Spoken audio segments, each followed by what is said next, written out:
Hey, everybody, and welcome to our special recording of the Up Zone, where understanding politics is made simple.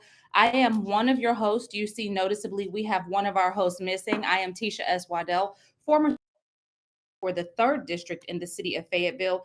Mr. Floyd is not joining us because we really want to make sure that we never give an improper appearance. We don't ever want to put our guests in a situation where they feel.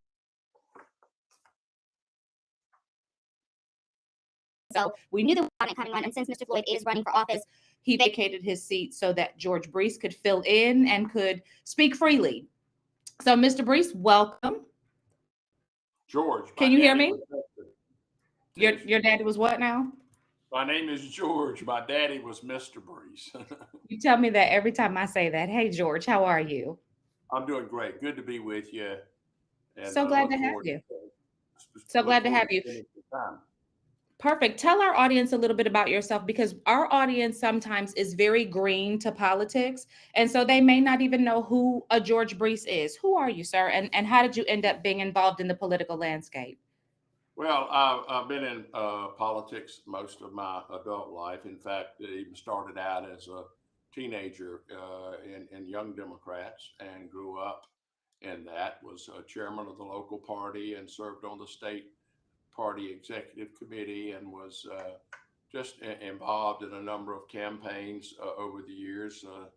Really started out when Terry Sanford ran for governor many, many years ago. I was out putting up signs for him, and then uh, from here in Fayetteville ran for the state house, and I was involved with Norwood, and then Charlie Rose ran for Congress, and I drove him all over the 7th district during his first race for Congress. Mm-hmm. And then actually ran for the House of Representatives, and was fortunate enough to be at that time the youngest person elected to the legislature from our area, and then ran for Secretary of State of North Carolina against a gentleman who had been in office longer than I'd been living. And we ran a very close race, lost a close race. Mm-hmm. And then I've just continued along working for different candidates and helping them along the way. One of my true mentors, former U.S. Senator, former Vice President Hubert Humphrey. I had the opportunity to work on his presidential campaign. Terry Sanford helped me get hooked up with Senator Humphrey. And so then locally here, been involved in a number of races over the years. And then about 3 decades ago, got asked to go on a radio show and talk a little bit about politics and all that goes on in it, and have been invited back every year by that radio station. And now I'm also not only do that from time to time, get with Wes and Sandy Cookman over at WIDU and do some coverage for them. And so I've had many years of observation, and I've been very proud, Tisha, that people have always said one thing about my discussions is I'm fair. I never Absolutely. take a position. I never support a candidate, even though I may be voting for that person. I treat them and their opponent with the same exact way. And so I was pleased that Elmer saw fit not to sit at the table today. That would, I don't think, would have been in his best interest, nor your podcast. And so I commend him for doing that. But it's a pleasure to be with you. First of all, I want to thank you for your service on the city council. You served with distinction and honor. Were a Thank you. person of integrity, and I appreciated that and told you that when you decided not to run. So You good did, to be with yes. you again. Thank you so much. So let's jump right in. We filing closed today for many of the races, not only across the state of North Carolina, but even our seats up in Washington, D.C. We have a lot on the plate. Which direction would you like to start in? You want to start close to home, or you want to go up to Well, Washington and work our way back? let me just say I'd like to stick to Cumberland County if we Perfect. could, but I would say that we have 2 people from Cumberland County. Ben Clark, running for lieutenant governor, who used to serve in the state senate.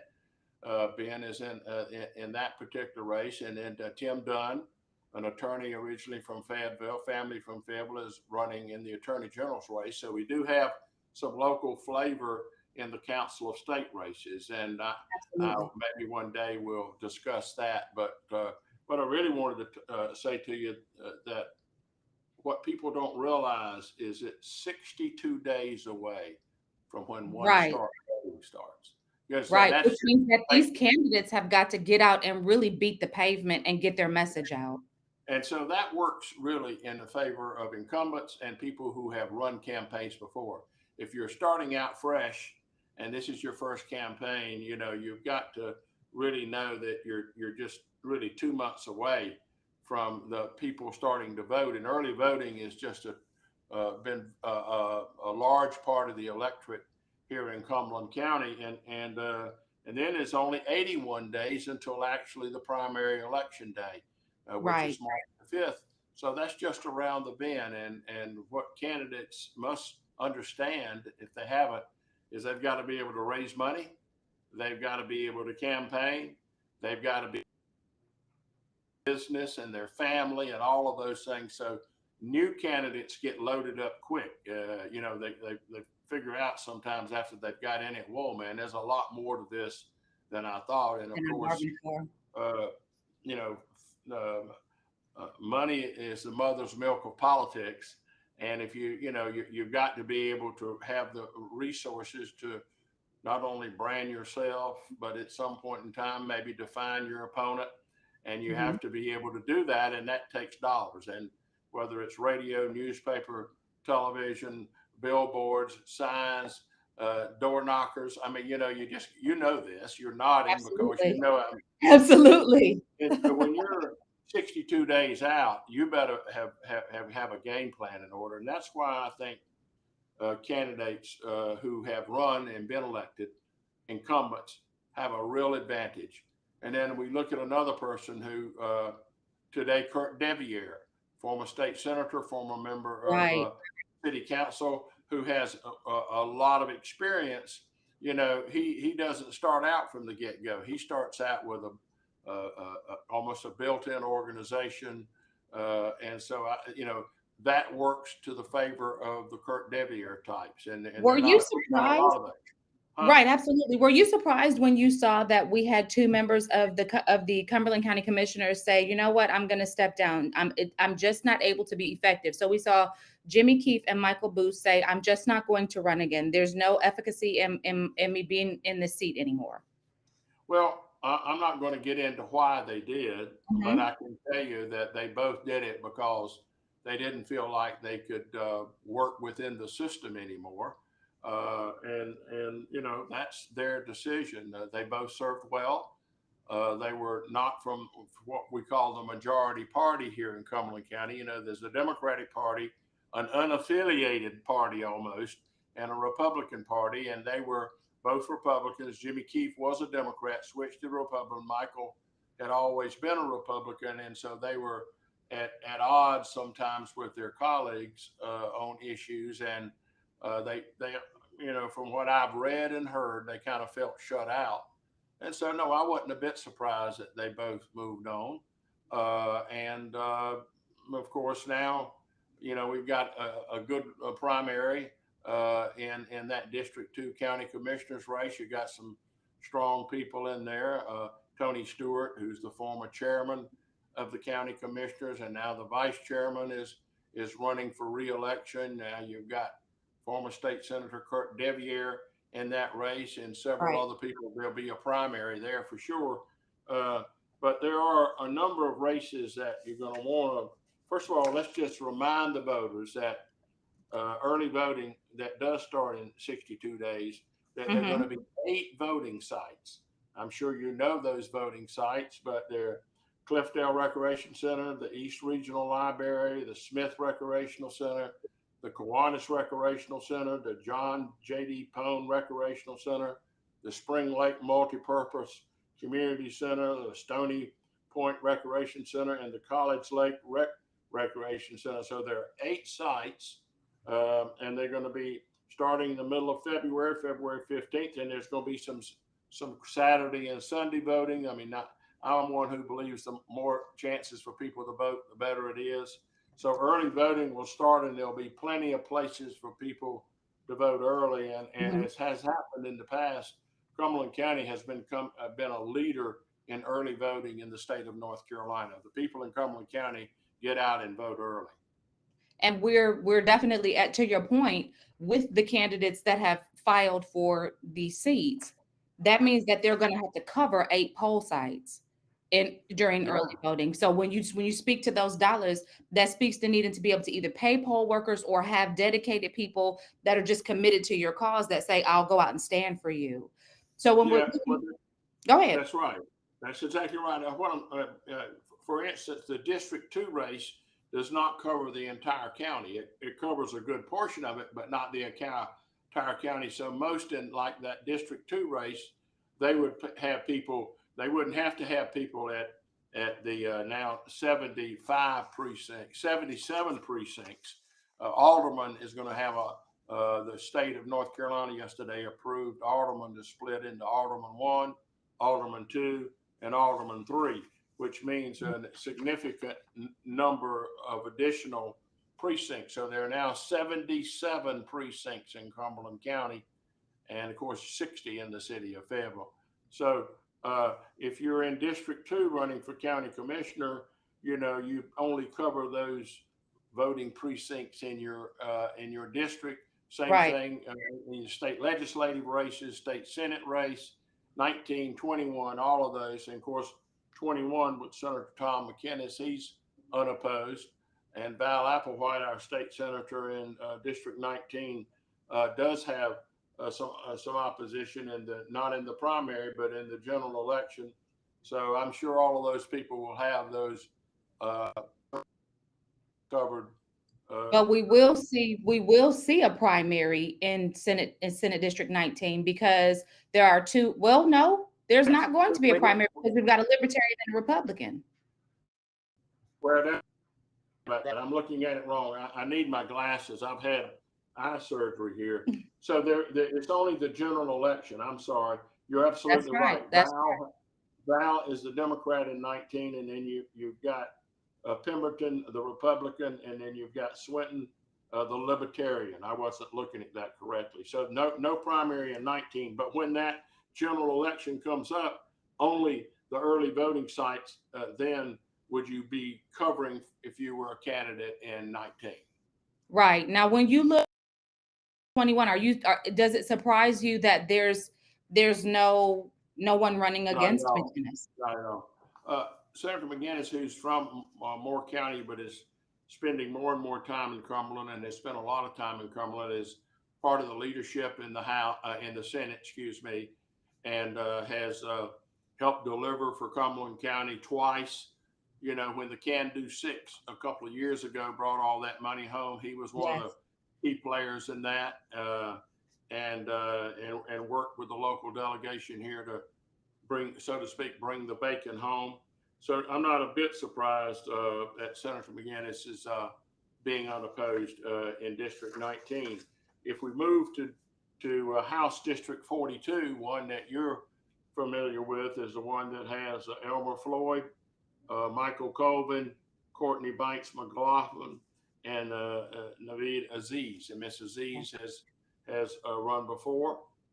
Courtney, of course, has been a member of the city council, has not ventured out into these district races for the House. It'll be Mhm. interesting to see how that lines up.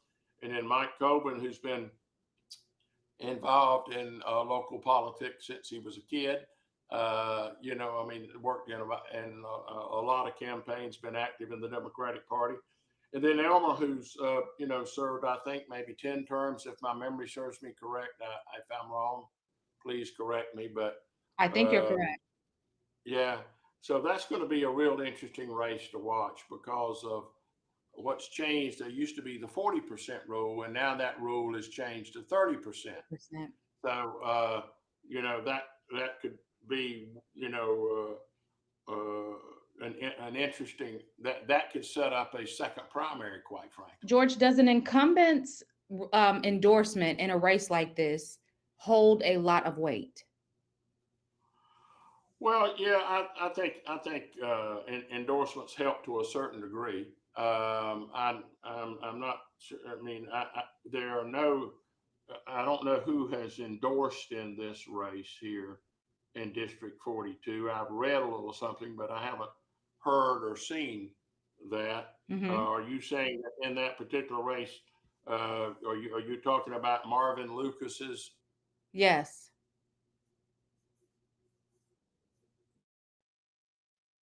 Yes. Yeah, I don't. That's okay. Um, yeah, Marvin has served the community for what, almost 50 years. He has. Not only in education, but in the legislature, Spring Lake Alderman, Spring Lake Mayor, a legislator, well respected. And so, anytime you get a person of that prominence and somebody who's respected, uh, their word means something to the voters, especially voters who have voted for him Hmm. for decades. So that's important, but it's not it's not the end of the game. I mean, the people still have to go vote, and the people have to look at all the candidates, and so yeah, it's important in that particular race because the incumbent is not running for him, Hmm. to have endorsed one of the candidates, but it doesn't end the game. Right. It may up the game for others, and I'm sure it will. But you got four people who have, one way or another, been involved in politics, either elected or running for office or helped run campaigns. So you've got two Absolutely. four seasoned people, and one who has 20 years of service in the legislature himself. And I said on our podcast, I said that's really anybody's to take. That's such a it's a toss up with that. Now, when we Yeah, look at it'll be an interesting one. And it gets back to who will have the financial resources to do what they need to do. You know, mhm. do you just Is there a huge difference, George, between, when I ran for city council, getting out and knocking on doors made a huge difference. I didn't need that much money. In a race like this, a state level, when you have a larger district to go to the House or the Senate, is money more important than the touch? So can a candidate, I know we said they've got 62 days before early voting starts. That's a lot of doors to knock in 62 days. So if you don't have money, is that really like a hit that could take your legs out from under you? well, it can, it can keep you from doing the things you need to do. Mm-hmm. You need to do direct mail, and you need to do effective direct mail. Mm-hmm. I'm not one who thinks that robocalls work that well. They're more aggravating than they are anything else to a lot of people, but a lot of people like to use robocalls. Are you going to Right. go neighborhood to neighborhood? Are you going to identify in the past where you were weak and where you were strong, and where do you focus? and Right. and for all of those efforts cost money. And so you'd rather be a candidate with dollars to spend than you would a candidate who has no dollars and is only counting on his or her shoe leather. And Absolutely. there's only so many doors in 62 days that you can knock on anyway. If you take out bad weather, you take out Christmas and New Year's, you take out, everything but Valentine's Day. I mean, you know what I mean. Mm-hmm. Your numbers are down to 40 some, and Right. it's direct mail, good radio, excellent radio is I think very effective. And some Mm-hmm. people, could end up doing some TV, but I think that would probably maybe um, might not be something that would be used in this particular race. Right. So we also see in District 43 that House Representative Diane Wheatley is going to have an opponent in the general election. So they've got some time because it's just the two of them. Right. So Yeah, we'll see and how that plays out. Diane has been in the legislature, was part of the Can Do Six, who delivered solidly for Cumberland County. Yeah, and her opponent, Ms. Ackles, has run for office before, I believe, in District 2 for the city council, if my memory serves me correct, maybe a That's couple correct. of times. She's run And three times now. Mhm. it's made fair showings, but the truth is that you got to get across the finish line, and Diane will be tough to beat. Now that doesn't mean that that this lady can't get out there and do what's needed, but uh, that's going to be a tough one to take out Diane Wheatley. Absolutely, absolutely. And we see that Charles Smith um, is running. He's got three people running against him currently. So there will, but he's the only Democrat. So he will also not have to worry about his primary. He No, goes in, there will be a primary because you've got two libertarians. So we're going to yeah, have to there'll be weed a one of fight, those and, and there won't be 500 votes in that primary. I mean, out. if you Right. get your family and and your best friends, that you're only a couple of hundred votes will I do it. decide Right, how. right. And then, So, and then in and that we is did see that Efrain de la Cruz, that's de la Cruz. He ran for mayor twice now, so recognition going for him. And I guess we'll have to see how that one turns out. What are your thoughts about that playing field? well, I think Charlie Smith would have to be considered the odds-on favorite at this moment. I don't, no disrespect to the Libertarians. I got one of my best friends is a Libertarian, but the truth is that they don't have the numbers, and in the past, I don't remember one being elected in Cumberland County. Do you? I Uh, don't. no, and so I would say that Freddie. Uh, De La Cruz would really have to step it up to take Charles Smith out. But I refer to Freddie as a happy warrior. I mean, he enjoys this. This has become part of his life, running Right, for office. And so, everywhere he goes, people like him. Not They don't vote for him, but they like him, and right. he's probably smart, deciding to do something else. But Charles Smith has been an effective member of the legislature, a fine young man, and he will be difficult to defeat. Okay. So Francis Jackson in House District 45 is running unopposed. Yeah, good luck. I've loved that one. I know she does. I guarantee you, at 12:01 today, she was happy that she didn't A have to sigh of withdraw. relief. Absolutely, Yeah, absolutely. and congratulations. We can go ahead and call her a winner. How about that? I think we can. And then when we look at the judge races, it's always interesting to me because very often they are unopposed. And so we see that Judge Whitfield is running unopposed. We see that Judge Oliveira is running unopposed.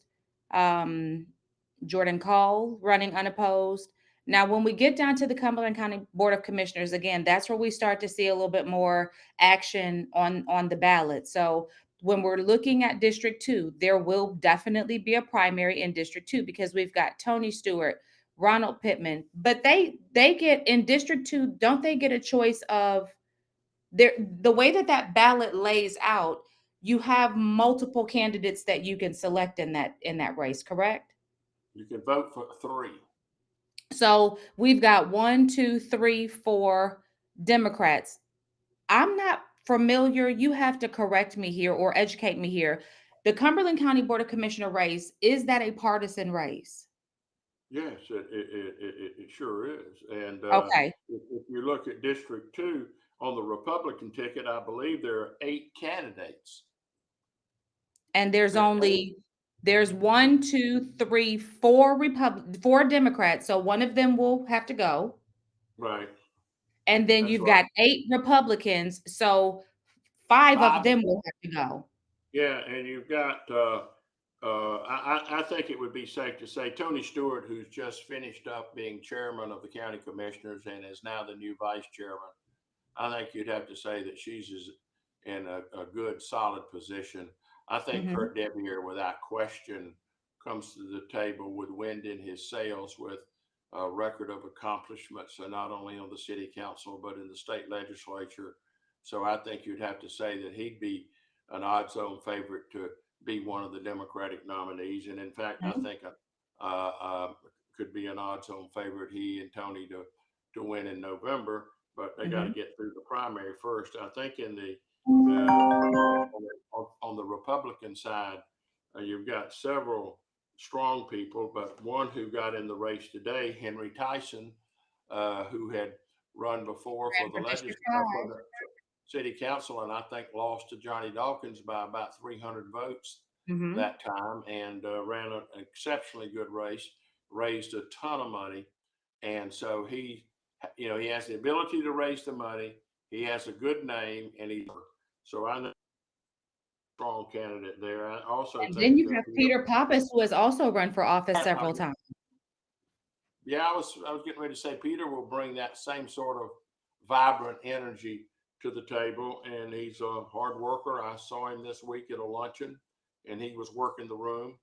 Uh, but you've got 8 people there.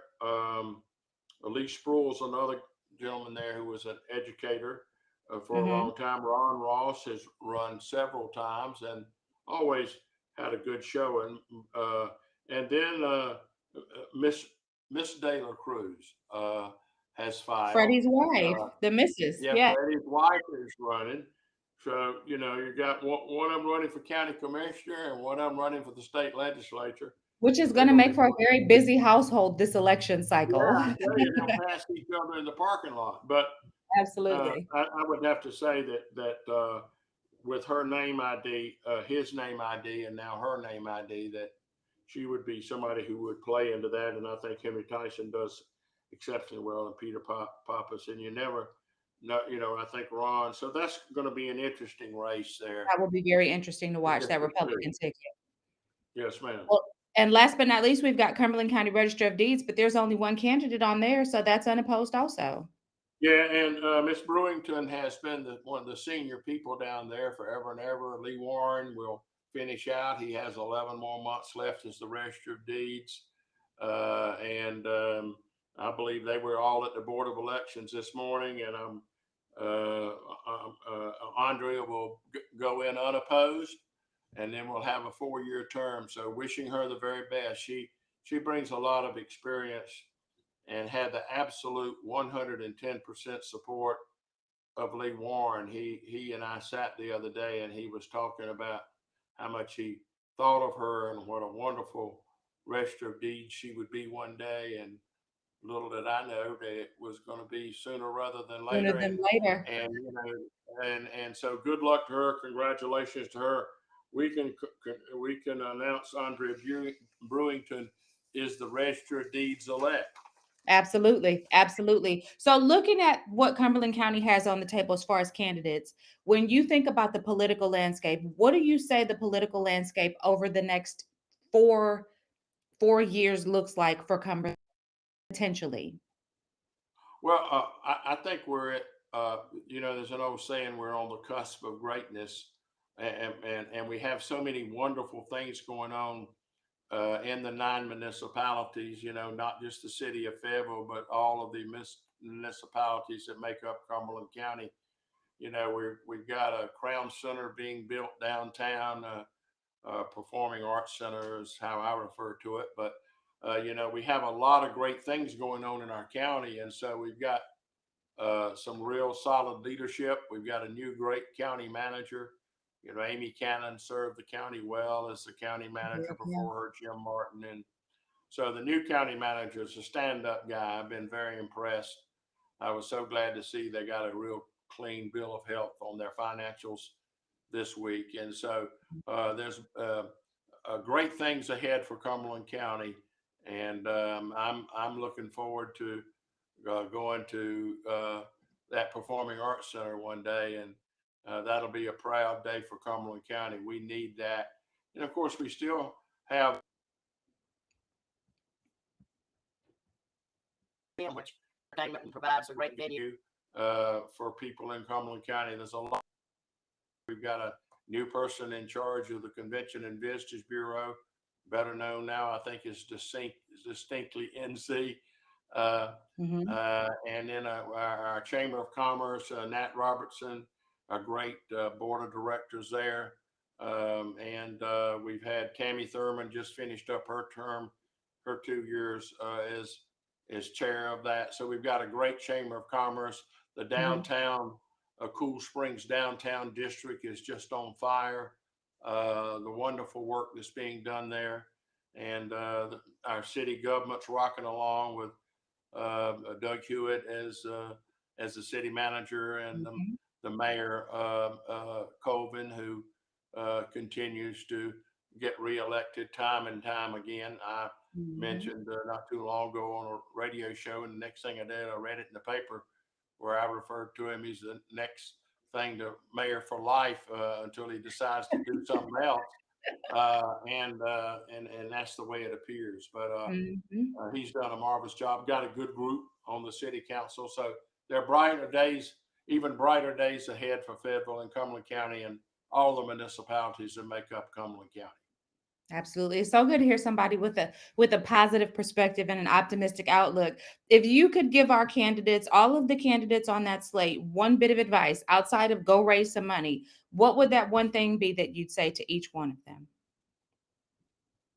Uh, Shoot straight with the voters. Yes. No voodoo. Yeah. No. Shoot straight. Tell it like it is.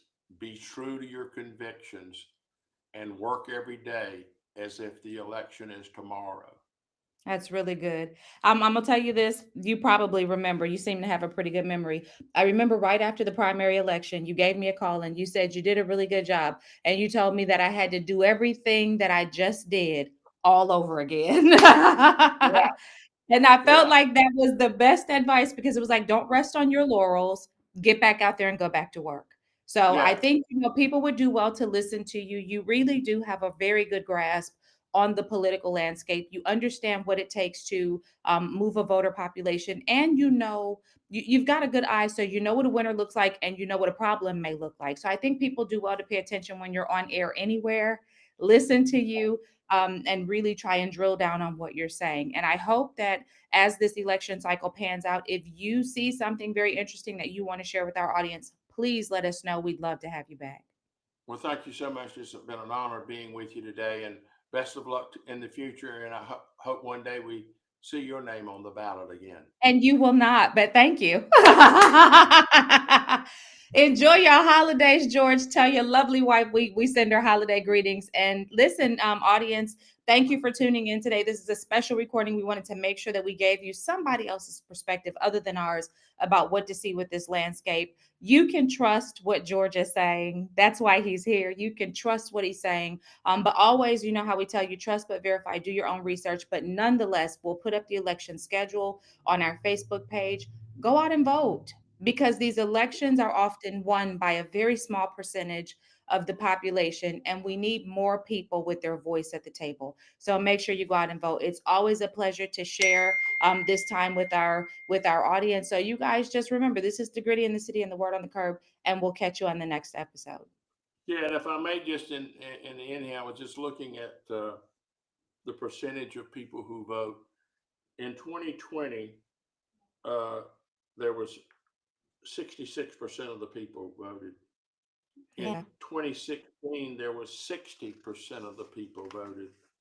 In 1992, there was 64%. In 2008, Obama's year, there was 61-20.